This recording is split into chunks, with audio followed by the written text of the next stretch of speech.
கரூருக்கும் விடுதலை வேண்டுமா வேண்டாமா? கிடைக்கும், கவலைப்படாதீங்க.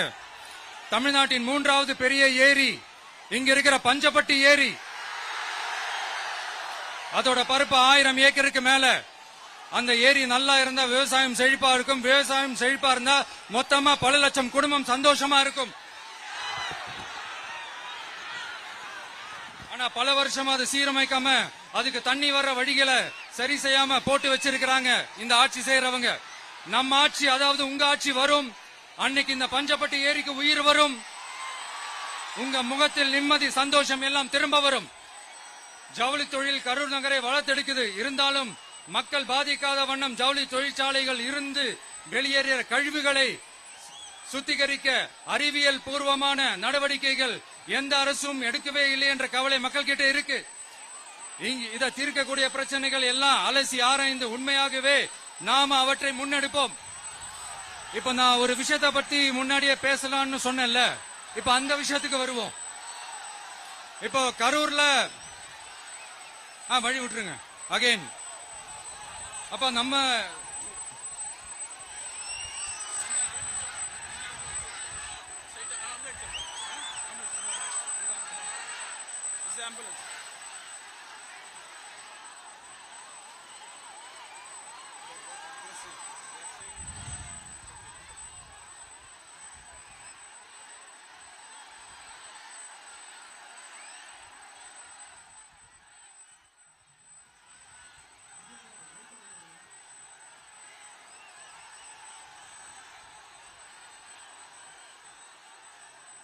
கொஞ்சம் வழி விட்டுருங்க நண்பா, பிளீஸ் பிளீஸ் பிளீஸ், கொஞ்சம் வழி விட்டுருங்க.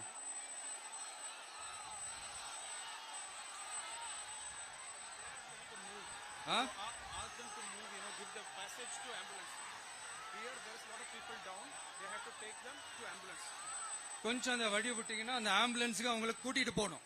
அந்த வழி விட்டுருங்க அப்படியே.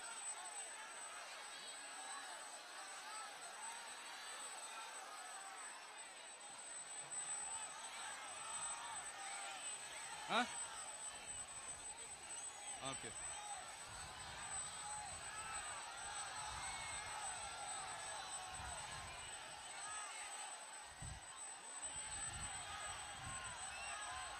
பேசலாமா?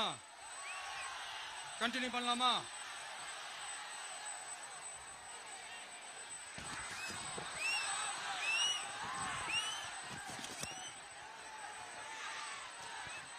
இங்க கரூர்ல இருக்கிற முக்கியமான பிரச்சனைகளை பத்தி நம்ம பார்த்தோம் இல்லையா? இன்னொரு முக்கியமான பிரச்சனைக்கு காரணமா இருக்கிற ஒருத்தரை பத்தி நம்ம பேசாம போனா நல்லாவா இருக்கும்? கரூர் வரைக்கும் வந்துட்டு அவரை பத்தி பேசாம போனா நல்லா இருக்குமா? நல்லா இருக்காதுல. எதுக்கு சுத்தி வளைச்சுக்கிட்டு ஸ்ட்ரைட்டா விஷயத்துக்கே வருவோம். இந்த கரூர் மாவட்டத்தில் ஒரு மந்திரின்னு ஒருத்தர் இருந்தார்ல, இப்ப ஒரு மந்திரி இல்ல, ஆனாலும் மந்திரி மாதிரி. நான் யாருன்னு உங்களுக்கு சொல்லிதான் தெரியணுமா என்ன? ஒரு க்ளூ ஒண்ணு கொடுக்கலாமா? பாட்டிலுக்கு 10 ரூபா, பாட்டிலுக்கு 10 ரூபா, பாட்டிலுக்கு 10 ரூபா, பாட்டிலுக்கு 10 ரூபா, பாட்டிலுக்கு 10 ரூபா, பாட்டிலுக்கு 10 ரூபா, பாட்டிலுக்கு 10 ரூபா, பாட்டிலுக்கு 10 ரூபா.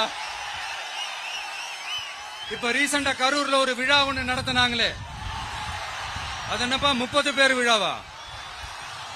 30 விழா, சாரிப்பா கன்ஃபியூஸ் ஆயிட்டேன். அந்த விழாவில் மாண்புமிகு சிஎம் அவர்கள் இந்த மாஜி மந்திரியை பத்தி உச்சி மேல தூக்கி வச்சு மெச்சினதெல்லாம் நம்ம காதால கேட்டோம் இல்லையா? இதே சிஎம் அவர்கள் இதே கரூருக்கு வந்தப்போ, எதிர்கட்சியா இருந்தப்போ அந்த மாஜி மந்திரியை பத்தி என்னெல்லாம் சொன்னாரு, என்னெல்லாம் கேட்டாரு. ஐயா ஃபேக்ட் செக் நண்பர்களே, இதெல்லாம் நீங்க பெருசா ரிசர்ச் பண்ணணும்னு அவசியமே இல்ல. யூடியூப் ஓபன் பண்ணி பாருங்க, தெரிச்சிருவீங்க, மிரண்டுருவீங்க. இந்த திமுகவுக்கு இந்த மாஜி மந்திரி இப்ப என்னவா இருக்கிறாரு அப்படின்னு மக்கள் பேசிக்கிறாங்க தெரியுமா? இந்த திமுக குடும்பத்துக்கு ஊழல் பண்ற பணத்தை எல்லாம் 24x7 டெலிவரி பண்ற ஒரு ஏடிஎம் மெஷினா இருக்கிறாராம். அப்படின்னு நான் சொல்லுங்க, ஊருக்குள்ள பேசிக்கிறாங்க. சரி, இங்க ஓகே. இன்னொரு முக்கியமான விஷயம், இங்க போலீஸ் பாதுகாப்புலாம் இருக்கா இல்லையா? போலீஸோட கைகள்லாம் கட்டப்பட்டிருக்குன்னு நினைக்கிறேன். போலீசார் மக்கள் தான் சார் எஜமானர்கள். மக்களுக்காக மட்டும்தான் பயப்படணும், வேற யாருக்காகவும் பயப்படணும்னு அவசியமே கிடையாது. இன்னும் 6 மாசம் தான். ஆட்சி மாறும், காட்சி மாறும், அதிகாரம் கை மாறும். உண்மையான மக்களாட்சி, மனசாட்சி உள்ள மக்களாட்சி அமையும். அப்ப தெரியும் எல்லாருக்கும் சுதந்திரமும் பாதுகாப்பும் 100% வரும். தேங்க்யூ நண்பா. கான்பிடண்டா இருங்க, நல்லதே நடக்கும், வெற்றி நிச்சயம். அஷ்மிகா 9 வயசு ஒரு பொண்ணு காணுமா, நீங்களே நம்ம தோழர்கிட்ட சொல்லி கண்டுபிடிச்சு கொடுக்க சொல்லுங்க. அஷ்மிகா 9 வயசுல ஒரு பொண்ணு காணுமா? தம்பிகளா கொஞ்சம் தேடி கண்டுபிடிச்சு கொடுத்துருங்க. Ashmika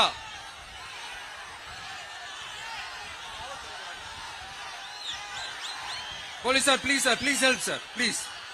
Thank you Nanam, thank you. See you all, thank you. Confident ஆருங்க, நல்லதே நடக்கும், வெற்றி நிச்சயம்.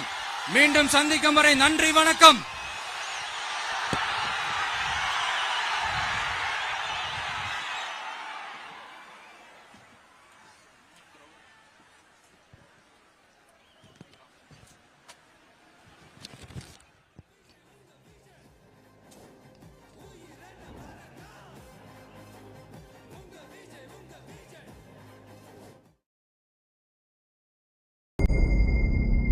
மக்கள் மன்னனே, அன்பாலே அண்ணனே,